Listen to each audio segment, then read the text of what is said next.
Hello BookTube, my name is Elizabeth. Welcome to my channel, Book as in Books. This video will be all about Dostoyevsky because this is what I read this week. I finished two books, one of them a non-fiction and one of them a novel by Dostoyevsky. So I will start by the non-fiction about Dostoyevsky. I talked about it in my video last week. It is The Sinner and the Saint by Kevin Birmingham, and it is about the writing of Crime and Punishment, which is my favorite Dostoyevsky novel that I've read, and certainly one of his most famous, along with the brothers Karamazov. So I loved this book. I think it's wonderful. I think it's great. Though I do think there's a flaw in it, but I just don't care for that flaw. What it's about. According to the subtitle of the book, which is Dostoyevsky and the Gentleman Murderer Who Inspired a Masterpiece, and according to the opening chapter and the beginning of the book in general, Kevin Birmingham presents the hypothesis that this man that you see on the cover here, a Frenchman named Lacenaire, was the inspiration for Raskolnikov and for Crime and Punishment. Now, who is Lacenaire? Lacenaire, L-A-C-E-N-A-I-R-E. He is a murderer. He lived in France in the early 19th century. He was executed in the 1830s. He started his life in a comfortable family, in a well-off family, and then he went to school, he went to college, and then he went in the army. And at some point he deserted, he wanted to go home, and when he arrived home, he saw that his family had left because they had become bankrupt and they just fled their creditors. And they left without leaving an address. So Lacenaire was just left behind all alone, and he had to fend off for himself. He went to Paris and tried to find some job, but he just found some menial work, very low paying, and he did not like that. So then he turned to theft, and eventually he turned to murder. And that is what made him famous, because his case made the headlines.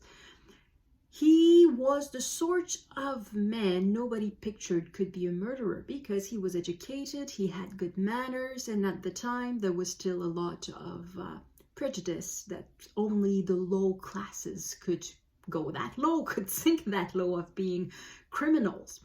So he also gave interviews to journalists and he wrote memoirs and he did everything to be famous. So his case was quite famous, though it's unlikely that Dostoyevsky heard about it at the time for the simple reason that he was still very young in the 1830s.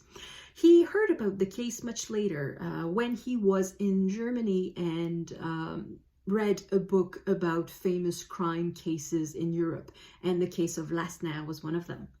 So Birmingham presents the hypothesis that this Lacenaire was the main inspiration for Crime and Punishment. However, that is not what he goes on to do in the rest of the book. In the rest of the book, he clearly shows that the inspirations for Crime and Punishment were multiple, that there were multiple sources of inspiration for the book. For starters, Dostoyevsky's own father was murdered. So the notion that the reality of murder was always somewhere in Dostoyevsky's life.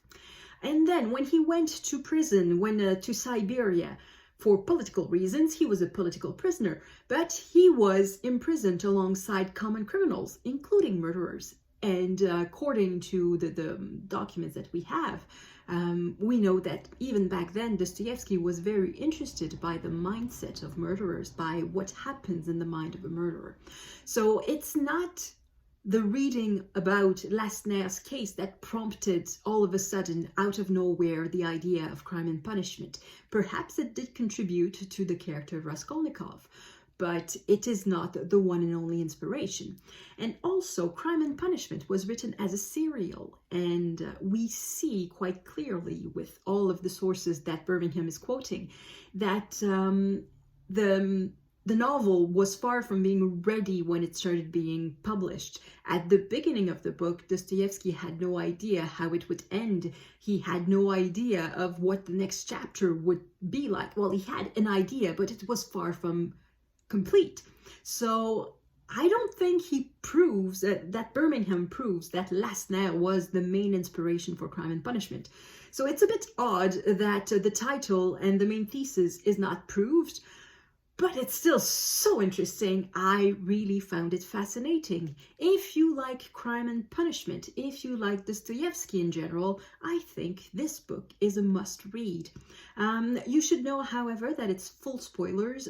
It is assumed that you have read Crime and Punishment, or it is assumed that you don't care for spoilers. I think it's more that, because it's also full spoilers for The Gambler, which was written between 2 chapters of Crime and Punishment, basically. And there are also a significant number of spoilers for other books, either by Dostoyevsky or even by other authors, like Eugene Onegin by Pushkin and Fathers and Son by Turgenev. It's not necessarily spoilers that it reveals everything that happens, but they are important elements of the book. So if you are the sort of person who wants to know nothing when entering a book, this considers that spoilers do not exist for classics. So this is perhaps a warning for the readers. If you don't want to be spoiled, read Crime and Punishment first, and read The Gambler first, and perhaps read a bunch of Russian literature first. But on the whole, I just loved it. It was really well written. The majority of the book is about Dostoyevsky, so it's not about Lasna. However, if you're looking for a biography of Dostoyevsky, this would be incomplete. It really focuses on the years and on the elements that contributed to Crime and Punishment. All of this to say, I really liked it. And the main side effect of this book was that I wanted to read or reread Dostoyevsky. So I had the choice of either rereading something I had already read, or because I went to the bookstore, I looked at what they had, and I found something I had never read. This is Netotchka Nezvanova. I'm going to check. Netotchka Nezvanova. Yes, that is it. This is a novel I had never read, and it is unfinished. However, it's not unfinished because Dostoyevsky died. It's unfinished because he was arrested. So that's another thing that I liked about combining these 2 books, the non-fiction, the non-fiction with the fiction, is that this one is mentioned here, and the circumstances in which this one was interrupted are also mentioned, because the circumstances are that Dostoyevsky was arrested and deported to Siberia.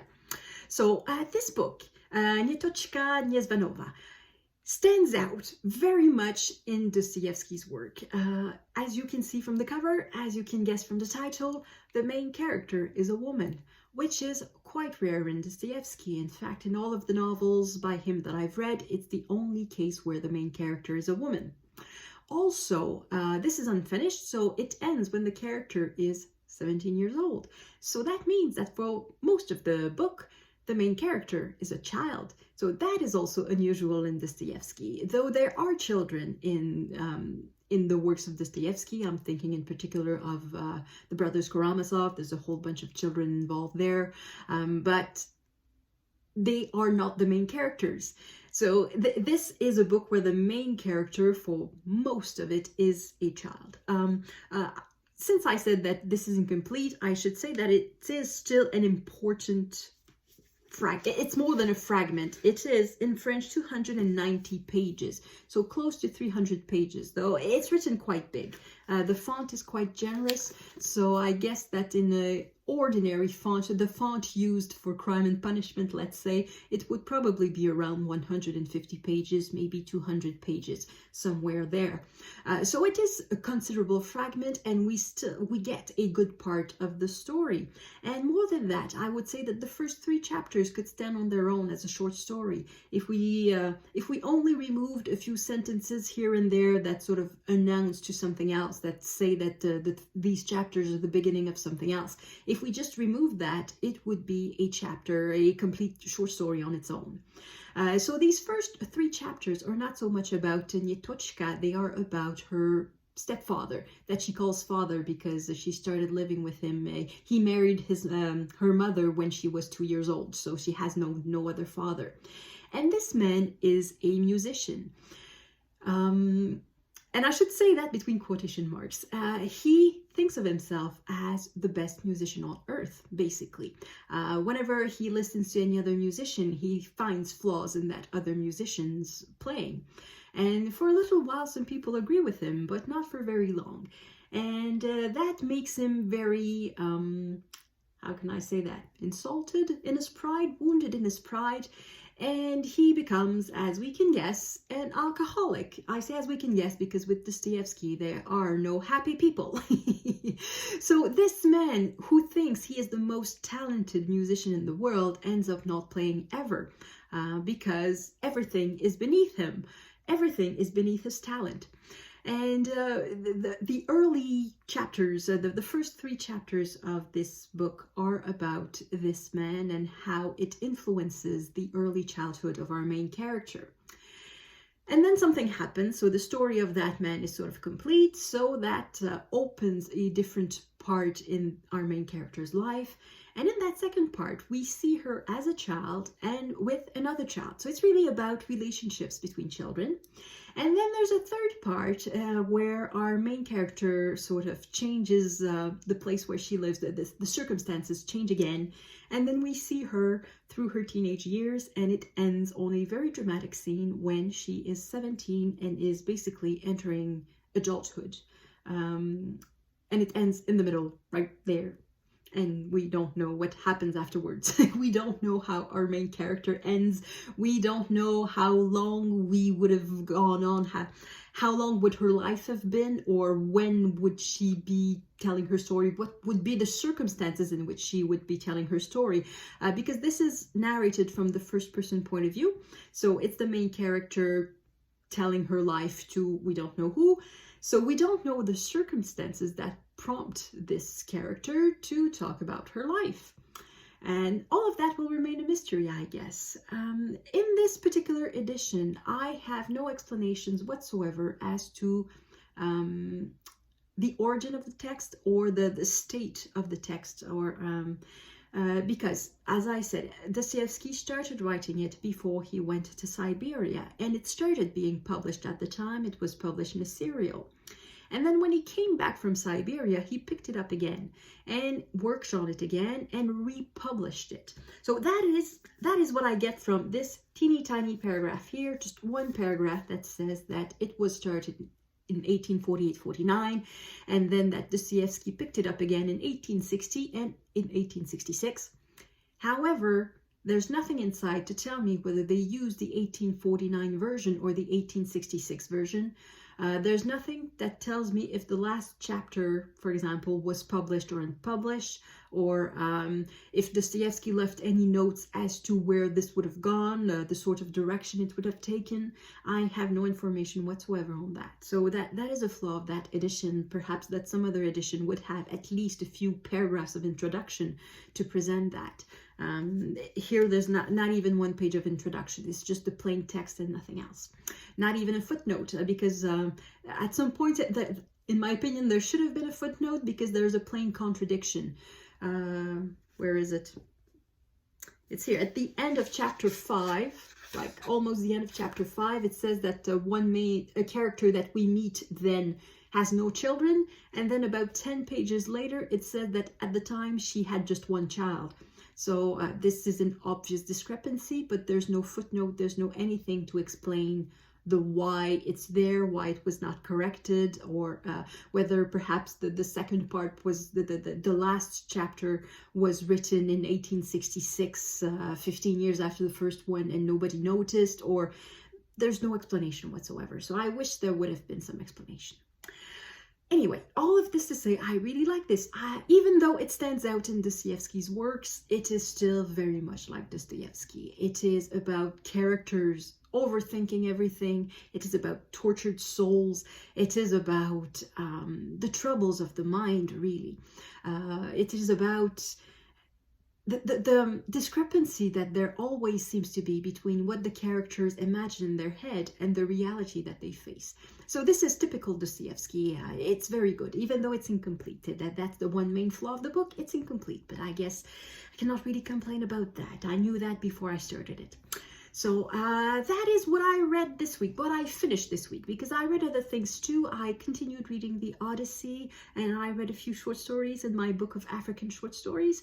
But since I don't have anything much to say about them, I'm choosing not to talk about them and just talking about Dostoyevsky. And of course now, after reading The Sinner and the Saint, I want to reread all of Dostoyevsky, because I've read a lot of Dostoyevsky. I haven't read everything. I still have 2 or 3 novels left to read, and a few short stories, many short stories in fact. But for the novels, I've read most of Dostoyevsky, and I now want to reread it. So I may do that. So that is it for me. Let me know in the comments, are you a fan of Dostoyevsky? And if so, which ones are your favorites? Or what do you have left to read? If you've never read him, do you think you want to read him? Which ones do you think would be good for you? I have some suggestions if you want. And yeah, so that is it for this Dostoyevsky video. Thank you everyone for watching. I will see you in the next video. À la prochaine!